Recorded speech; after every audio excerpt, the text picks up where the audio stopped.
Hey everyone, it's Reena Jadhav here at Splash X HP, and I'm chatting today with Damon Hostinvia, who's the CEO of Precision Medicine Alliance. Welcome. Thank you. So tell us a little bit about your background and what do you do? Sure. So I have been in genomics since about 1999, working at Celera Genomics with Craig Venter and the team that was one half of the groups that did the first human genome. From there, I worked in pharmaceuticals, diagnostics, life science tools, and then found my way to healthcare. And so, having worked in healthcare a number of years, the maturity of genomics was coming along over those many years between the Celera days. And I was working at Catholic Health Initiatives, and Dignity Health came together to invest in the NewCo, which is the Precision Medicine Alliance, and we are a professional platform and services company that provide platforms around advanced oncology, coronary unit and coronary care, pharmacogenomics, and now looking into rare diseases and even genomics in the NICU. So we're a professional services group working in a very healthcare-centric way, particularly in a way in which Dignity Health and CHI view community wellness. And so it was a really nice convergence a couple of years ago when we were founded.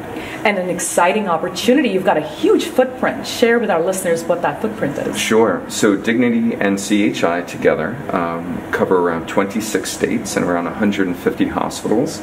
Our catchment area is approximately 25% of the U.S. population. Wow, huge. And generally they are in places that are deemed community care, in which quote-unquote advanced capabilities may not be necessarily within the community's reach. And so being founded in concepts of equity and access and balance, we are trying to increase accessibility to advanced capabilities locally in the community setting.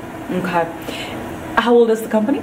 2 years. 2 years, all right. So you're a startup with a huge footprint, which is exciting. So talk a little bit about the difference between precision health and precision medicine. Sure. And where do you play? So most genomics today is actually being used in the highest acuity settings. So advanced and recurrent cancers, which would be the drug gene indication rubric of targeted therapeutics. Also as it relates to severe anomalies in cardiac care, or in neonatal, in which the percentage of babies in the NICU unit actually has a very high percentage of genetic disorders.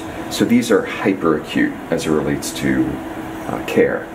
On the other side, on the low acuity side, would be what are the profiles of people that form communities that may be harboring risks individually, and so that you can work to manage it better. The classic example would be Braak-Orlin syndrome, in which earlier intervention would lead to better outcomes, but you need to know your status in order for that to be managed. Other examples would be in hypercholesteremia. So are you swimming upstream or downstream as it relates to health? And health, of course, is an incredibly data-centric model. So the genome has about 3.2 billion pieces of information that you need to manage. But there's so many other things. So some people say here's a genetic code, but lifestyle and all the things that go on in choices is a very large portion of health. Another is access and quality to care, and so we hear about digital connectivity as some of the ways healthcare is innovating for access. And your environment, so your zip code actually says a tremendous amount about the violence in your community, whether there are Superfund sites nearby, the quality of the air, is it around bus routes, and then from there biology interplays with all that other information to then format risk. So we have a very grand vision of managing populations, which involves, my job is biology. Other people have other jobs throughout it, but it all interplays, I think, into what would be a smart precision wellness capability. And if Damon has his way, what does the world look like 5 years from now if you're super successful? What do I as a patient, how does my healthcare change? It's a great question. Part of it is that we would know more about you in a safe, compliant way in order to assess certain risks. That would then interplay with, I heard just the other day at a population genomics conference that hospitals are phenotyping factories. Hospitals gather. What does that mean? Well, it means that we know about your blood pressure, your heart rate, your diabetes status, all these other pieces. Too. Well, and then exactly. So that needs to be standardized. We need to understand what is important in forming algorithms across those segments of data, and then it forms a cohort. And it could be a cohort of one, but a general cohort for which certain interventions can help with ameliorating or avoiding healthcare issues. So right now, for example, precision medicine is used in stage 3, 4 cancers quite often. If we do our jobs well, we don't even get there.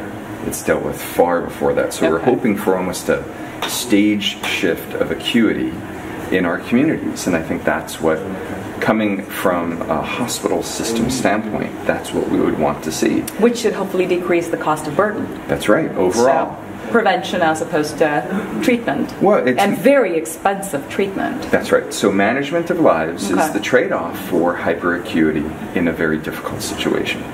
Got it. As you look at sort of companies like Virta, do you actually partner with these organizations, or are you creating these on your own? Are you sort of replicating what's a best of breed, so to speak, and creating your own stack? So one way of looking at this is that there is a democratization around genomic technology. The other is that genomics hits communities in different ways, and by hits I'm saying that there's actually a segmentation, and I think that there are times, particularly in high acuity, where genomics is medical. There are other times where genomics is sort of opportunistic. It's meant to say, what can the walking well do even better? And that tends to be more of a cash pay, recreational nature of people curious about ancestry and pieces of health. And that's great. Eventually these may converge in which it's going to become so inexpensive to access the information once, and that technology will be able to make it portable in safe ways.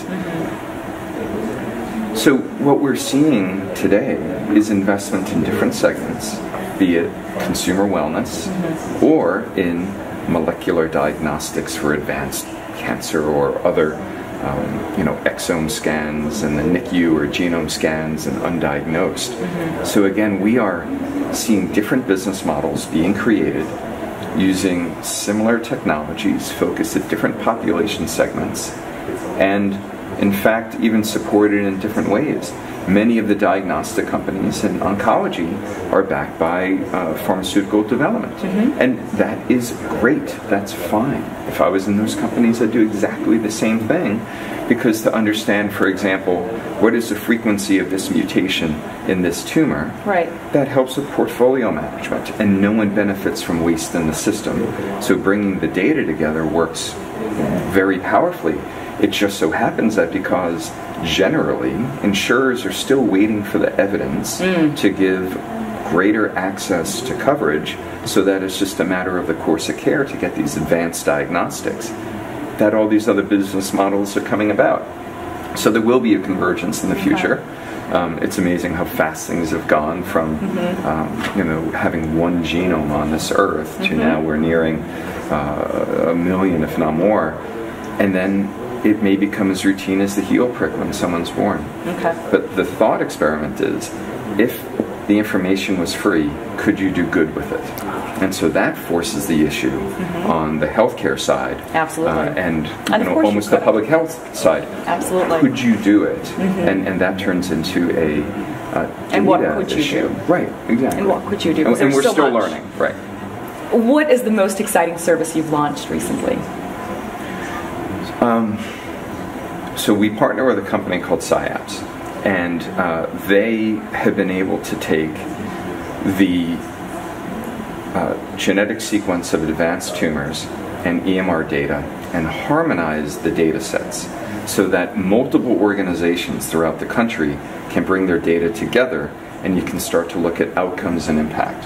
It was just recognized by the Biden initiative last week in D.C., in which SciAps and the groups, the hospital systems of which Dignity Health and CHI are part, have agreed to safely sharing de-identified patient data for physicians to use as a decision support resource in this new world of drugs and genes and different types of cancers. So being part of that and seeing Joe Biden recognize that effort was really exciting. Well, the Biden Cancer Initiative is very powerful. They are very powerful. This was last week. A very powerful aggregator of talent and resources around solving these issues. That's good to know. So he is very, very relevant and excellent. I will say, advanced cancers is a great place where genomics is very important. But there are even greater populations that I think could be managed with pharmacogenomics, risk factors, and cardiovascular, as well as these rare. There's a very long tail of genetic diseases that tend to arise as subtle ways of making ordinary chronic diseases ever more complicated. And so I think that what I'm excited about is all the ways that are going to be sort of palm to forehead of course, this disease was sort of there, and that's why we're getting heterogeneity in outcomes. We're getting toxicities where you don't expect it, or people not responding in certain ways. It's because there's more going on. We are very complicated and complex. Yes, we are. And we certainly haven't been figured out yet. No. Last question, where's the opportunity for those of our listeners that are founders and are in this space? What can you guide them with in terms of where's the most exciting opportunity? So when I look at it this way, I really think that enablers are important. So what is it, and not to talk about my group, but what's different about the Precision Medicine Alliance? We partner so tight with hospitals that we basically are.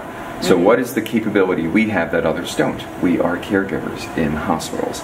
So I think it's important for innovators and investors to really put a very tight scope on what is it I'm going to be doing, and in some ways is it going to be amplified by clinicians with which organization. So understanding how difficult it is to work with healthcare, and we've heard technology breaks its picks on healthcare,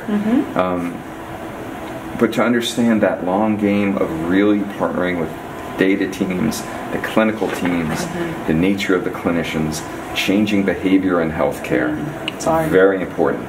And it's also important to realize that not everywhere is Silicon Valley or the Bay Area, that actually the communities, and to really pressure test your innovative ideas in a true community setting, where the solution may need to be text still. So those are two things I would say. Great. Damon, thank you so much. My pleasure. Thank you.